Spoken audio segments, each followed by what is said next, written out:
What's up, y'all? Frank, welcome back to the channel. This is going to be a little different video. I had somebody over the weekend ask me, we were talking, and I said, yo, uh, uh, so anyway, I had somebody over the weekend ask me, what was it like going to jail for all them years?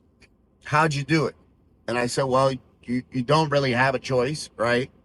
You just do it or you don't, and one is you either do it and when I say you don't, I mean like you slit your wrist or some shit like that. That's what I mean. It's one of those things you don't really have a choice. So they said, well, explain to me what it was like. And I said, all right. And I told them, I said, well, it started, I was 15 years old, right? And I remember I go and I do this robbery because I wanted to get money for school clothes, right? It was before, about a month or two before school started. I wanted to get money for school clothes. I wanted to go to school. I was starting a new school and I wanted to go to school and have nice clothes on, right? And the school I was starting was because I had got kicked out of my original school. And this school was like a little nicer school. The kids had a little money, stuff like that. So I go and do this robbery, right? And I got away from the scene of the crime. The other two people that I did the robbery with, they got caught right there. Um, I ended up getting caught, like a week later. And I remember I was in the house and I was actually selling somebody some weed, right? And something told me, yo, look out the window. And I look out the window and there's like 4 or 5 police cars and probation agents, because I was on probation at the time. They're outside the front. So instantly I just try to run out to the back. Same thing as out the back. So I said, damn, I'm stuck. So I grabbed, I the money that I had got from the armed robbery. I took a portion and went to New York and bought drugs because I had this idea in my head. All right, I'm gonna sell these drugs. I'm gonna turn this 10,000 or 30,000 into $1 million. That's what I had in my head. So I was putting those plans in motion. So I go and gather up,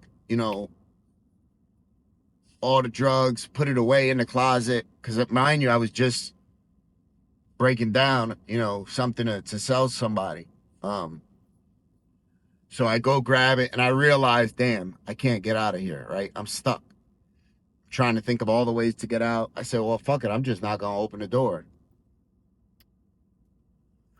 That don't work, right? Think about that. Think about how naive thinking that is. And mind you, I'm in a housing projects. So all they got to do is go get the manager of the housing projects and she's going to open the door.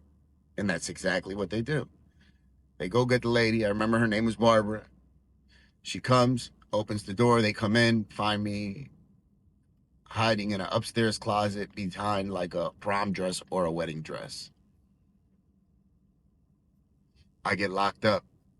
Right. As I'm leaving those housing projects, I see my cousin, female cousin, start walking down to go into the apartment. So instantly in my head, I said, damn, all right, she's going to go get the money and whatever I have stashed in there and hold it for me, and we'll figure something out. That's not, you know, boy, was I wrong. Let me say that. Boy, was I wrong in thinking that. Um, so we go to the precinct, right? Police station. And I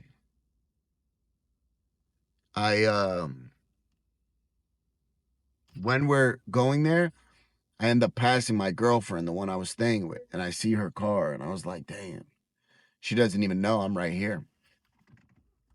I was thinking she probably doesn't even know I'm locked up, right? So then we get to the police station. They got to call my mom because I'm a juvenile. And then they end up taking me to a juvenile facility for about a week. And then after that,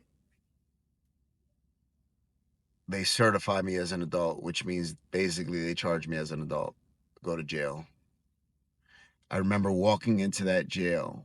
Smells, the sounds, everything. I still remember that. It smelled like fucking full court basketball, 10 on 10, you know. And then the sounds, it was so loud. There was just so much noise and chaos and screaming and music and everything else. It was just so loud. And then I walked past and they put me, because of my age, they put me in the hole. Because I was only 15, right? I was the first person that had ever been to that jail that was under the age of 18 that got certified as an adult. Even to the point when you first come in, they give you like a care package. It has soap and deodorant and toothpaste, and it had a pack of cigarettes in there, right? And then they came and got it back because they realized, oh shit, we just gave this 15-year-old a pack of cigarettes. We can't do that. I didn't give it back to them. As soon as I got it, somebody had told me, yo, you stash that. They're going to come and try to take that because you're only, you're a juvenile. So I put it in my underwear. And they came back and said, yo, we need those cigarettes. And I said, what cigarettes? I don't know what you're talking about, you know. And that became a big thing. And I remember going to sleep that night and thinking to myself, what the fuck did I get myself into, right? I thought I was a grown man out in the streets running around, doing whatever I wanted to do, carrying pistols, robbing people, selling drugs, doing all this bullshit, right? I thought I was a grown man until I got around some grown men and I realized there's a difference, right? I say that to say this. Um, any of y'all young boys watch this video, know that nobody tells us about all the details of what we have to worry about. Nobody tells us that, right? Um, nobody tells us that, you know. Nobody tells us about the details, what we have to worry about. We know we're gonna go to jail. We know we're gonna get some time, but all the other stuff, that's the stuff nobody tells us about. The stuff that we got to worry about. You know, somebody, somebody,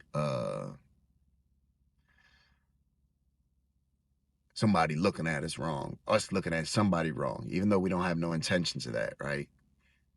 They don't tell us that. They don't tell us that, yo, you're going to have to line, in order to get in the shower, you're going to have to line your towels up.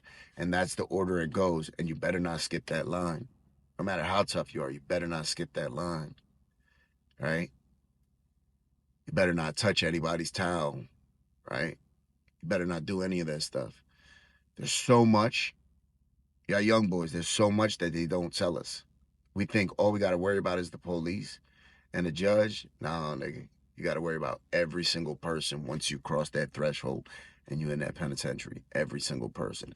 And the craziest part is when the time comes, because it will come, that you either got to put a knife in somebody or somebody got to put a knife in you. It's not going to be a stranger. It's not going to be somebody you hate. It's going to be one of your homies. That's the crazy part. It's going to be one of your homies. I promise you that. It's just the way it goes. And I'll explain that to you further. If y'all want, let me know if y'all want to hear more content like this, prison content.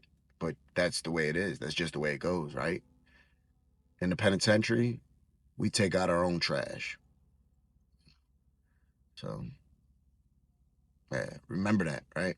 We think we're grown men until we get around other grown men. Then we realize, not so much. So, remember to be kind, loving, and patient. Stay blessed, y'all. Thank you.